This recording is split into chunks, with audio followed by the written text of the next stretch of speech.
안녕하세요. 구자룡 변호사입니다. 대법원의 파기환송 판결이 있고 난 후 민주당에 의한 대법원 공격이 계속되고 있습니다.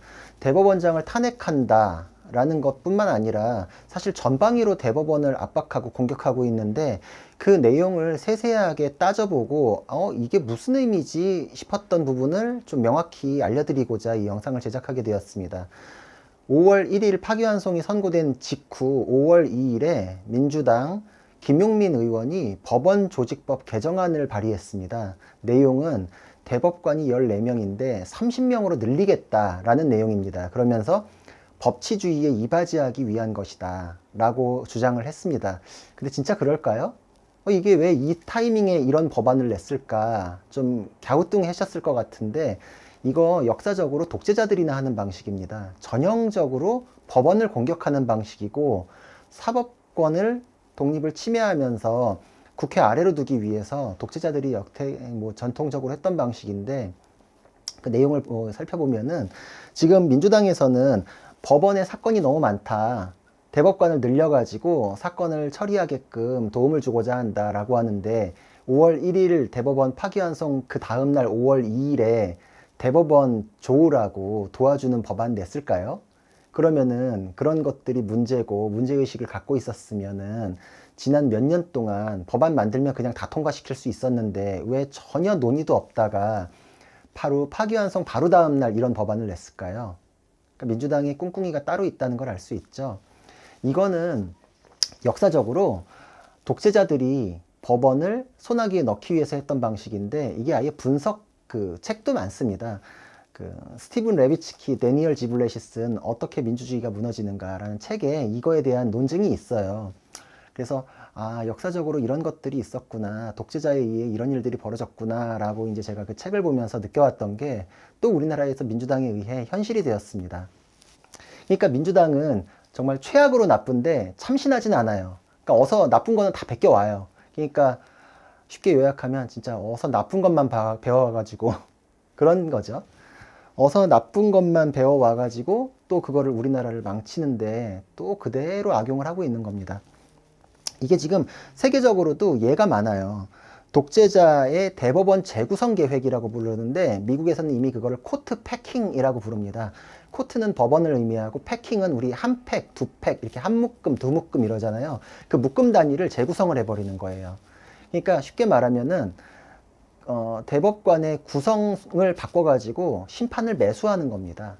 이게 지금 예를 들어서 헝가리 오르반 정권에서는 재판관을 기존에 8명에서 15명으로 늘렸어요. 그리고 여당에서 법을 개정해가지고 여당이 단독으로 재판관을 임명할 수 있도록 법을 고쳐버렸습니다.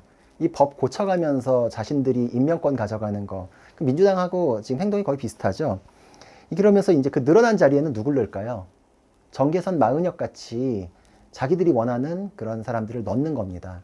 그러면은 쉽게 말하면은 다수가 법원 안에서 14명이 있었죠. 지금 10대 2였죠. 거기에 대해서 한 16명 정도를 새로 집어넣어요. 친민주당 성향의 판사들을 집어넣으면 그러면 다수가 바뀌죠. 민주당 성향을 가진 사람들이 들어가면서 법원 내부에 다수가 바뀝니다. 그러니까 전원합의체를 무력화시키는 거예요. 그 내막은, 핵심은 여기 있다라고 볼 수 있어요. 이게 지금 폴란드에서도 이런 일이 있었거든요. 15명의 재판관 중에 2명이 공석일 때 전 의회에서 사람을 임명을 했었어요. 근데 의회가 바뀌고 나니까 새로 다수를 점한 당에서 기존에 추천되어 있는 사람들을 취소해 버렸어요. 그리고 자기들이 이제 원하는 사람을 새로 추천해가지고 집어넣고, 그리고 판결의 정족수까지 바꾸는 법안도 발의하고, 기존에 추천했던 거 취소시키려고 하는 거 최근에 헌법재판소에서 봤던 거랑 또 기시감이 들죠. 이게 역사는 반복되고 우리가 그거에 대해서 명확히 알고 대응하지 못하면은 그 안 좋은 일들이 또 우리나라에서 반복될 수밖에 없는 겁니다. 이게 심판 매수로서 독재자들이 많이 하는 방식인데, 이게 무려 이제 1937년대까지 올라가요. 이거는 미국의 루즈벨트 대통령이 우리는 뉴딜 정책 때문에 좀 잘한 대통령인가 보다 이렇게 느끼는 분들 많잖아요. 근데 실상으로 보면은 굉장히 독재적인 요소를 갖고 있는 사람이었어요. 왜냐면 국가의 경제적 위기를 핑계 삼아 가지고 자신의 권력을 굉장히 무한히 확장하려고 했고 삼권 분립에 대한 시스템을 흐트러뜨렸고 그 극명한 근거가 뭐냐면 미국은 조지 워싱턴 이후로 재선까지만 2번만 대통령을 하는 게 관례로 자리 잡았고 그 관례가 법에 없더라도 모두가 다 지켰었거든요.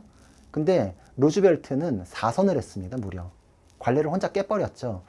보통 전 세계적으로 3선부터는 독재다라는 얘기 많이 하는데 4선을 했어요. 미국에서. 놀라운 일이죠. 그래서 루즈벨트 이후에 미국에서 이거는 독재의 위험성이 있다. 이건 큰 잘못이다라고 해서 수정헌법을 통해서 대통령은 2번까지밖에 못한다라는 조항을 만들었습니다. 루즈벨트 때문에 만들어진 거예요. 그러니까 민주주의가 굉장한 위기에 처했던 것도 맞아요. 그리고 경제적인 위기, 국가의 위기라는 거를 핑계 삼아가지고 법을 아래에 두려고 했던 시도가 굉장히 쉽게 뚫렸었던 거죠. 그러니까 지금 민주당의 행동도 그것과 대비해가지고 보는 게 민주당은 항상 어떤 위기 상황을 조장합니다. 국정농단 세력 척결해야 된다.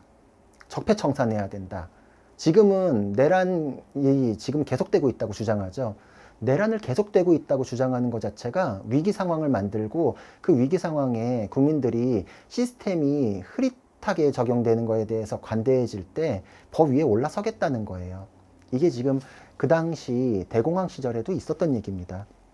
그래서 그때 문제가 뭐였냐면 연방대법원에서는 뉴딜 정책이 정부의 과도한 권한에 의해서 위헌적인 요소가 있다라면서 사법적으로 제동을 좀 많이 걸었었어요.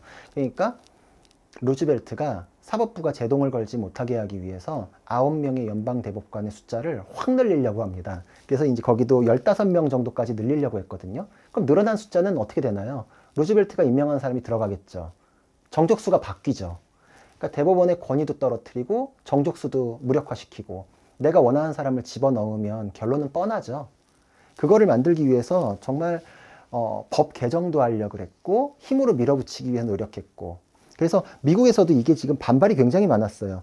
언론인, 판사, 법률가 뿐만 아니라 상대방인 공화당, 그건 뭐 당연하고 심지어 민주당, 루즈벨트가 몸담고 있던 민주당에서도 이거는 진짜 아니다 라는 목소리가 터져 나왔습니다. 미국 민주당에서는 야 그래도 이건 좀 아니지 않나 라는 목소리가 나왔는데 지금 우리나라 민주당은 어떻게 하고 있나요? 민주당이 아예 똘똘 뭉쳐가지고 양심에 따른 목소리 단 하나도 없죠. 그래서 미국에서는 이런 스스로 반성하는 목소리가 나왔기 때문에 법안으로 들어오지는 못했어요. 좌절이 됐어요. 그럼에도 불구하고 그 당시에 비판이 어마어마했습니다. 이때 몇 가지 소개해드리면은 당시 언론이 이런 시도를 법원에 대한 명백한 전쟁 선포다라고 규정을 했었고 그리고 이런 상황은 헌법학자 리 앱스타인이 보기 드문 오만함에서 비롯한 행동들이다라고 평가를 했었어요. 민주당은 자신들이 이렇게 하더라도 국민들이 자신들을 심판하지 않을 것이다라는 확신이 있는 거죠. 그러니까 대단한 오만함이죠. 그리고 당시 상원 의원인 제임스 리드는 독재를 향한 한 걸음이다. 독재를 향해서 한 걸음 한 걸음 나아갈 때 드러나는 게 사법부 장악 시도고 사법부의 재구성 계획을 펼쳐나가는 것이다. 지금 우리나라에서 있는 거는 역대 독재를 향한 한 걸음 한 걸음을 디뎠던 나라들 그 비판의 대상이었던 것들과 똑같습니다. 지금 우리가 이런 상황을 맞닥뜨리는 거는 우리의 시스템이 지금 건전하게 작동하지 못한다라는 것을 드러내는 것이라고 생각을 해요. 미국에서도 여러 가지 비판에 직면했고 루즈벨트가 경제 위기라는 핑계를 삼아서 시스템을 흔드는 것이 정말 쉽게 작동했었을 때에도 이것만은 막았었습니다. 근데 우리나라에서는 지금 이게 가능하다고 민주당이 밀어붙이고 있어요. 우리나라의 헌법 체계가 그만큼 민주당에 의해서 흔들렸다라는 것을 알 수 있죠. 이거는 막아내야 하고 이것이 이런 겁박마저도 비판을 해야 됩니다.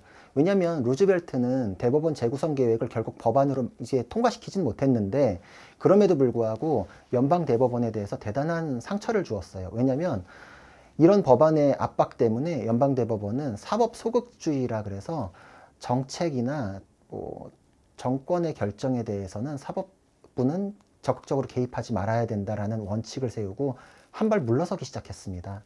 결국은 겁박이 통했던 거죠. 미국 연방 대법원에게 큰 상처를 남겼었고 하마터면 독재를 위한 수단이 관철될 뻔도 했었죠.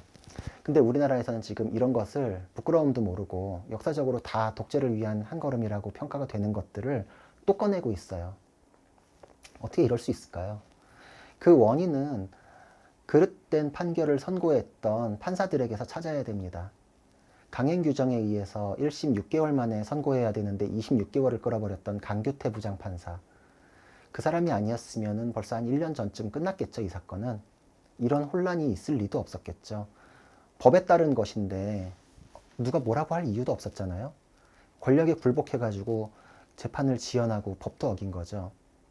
왜 재판을 지연하면서 법을 어겼는데 왜 그 사람은 탄핵을 안 하고 법을 지키는 대법원장은 탄핵을 한다고 그러죠? 그분의 잘못도 지적할 수밖에 없는데 또 가장 큰 잘못, 최은정, 이예슬, 정재호 부장판사, 이분들은 법리적으로 말도 안 된다라는 거 여러 차례 검증을 했잖아요. 그럼에도 불구하고 국가적 사회적 혼란을 만들어냈죠. 이분들은 자신들이 이렇게 판결해도 될 줄 아는지 아무런 책임감도 없고 자신의 판결로 사실상 이분들은 민주당에 대한, 이재명 대표에 대한 투표행위를 했다, 이런 생각이 들어요. 판결로 투표하면 되나요, 판사가? 그리고 이 사람들만의 잘못으로 끝나는 게 아닙니다. 이 사람들은 자신들이 판사라는 본분을 망각했기 때문에 결국은 민주당이 대법원을 공격하는 계기가 되었어요. 민주당은 이제 법원을 우습게 알죠. 우습게 행동했으니까 우습게 알겠죠. 하급심에서 우습게 행동해버리니까 이제 대법원을 공격하죠. 그 판사님들은 자신들이 지금 무슨 일을 저질렀는지 자꾸 생각해 봐야 됩니다. 최은정, 이예슬, 정재호 판사님, 대법원장에 대한 탄핵 얘기 나오고 대법원에 대해서 겁박을 놓는 민주당을 보시면서 어떤 생각 드시나요? 이제 만족하십니까? 이상입니다.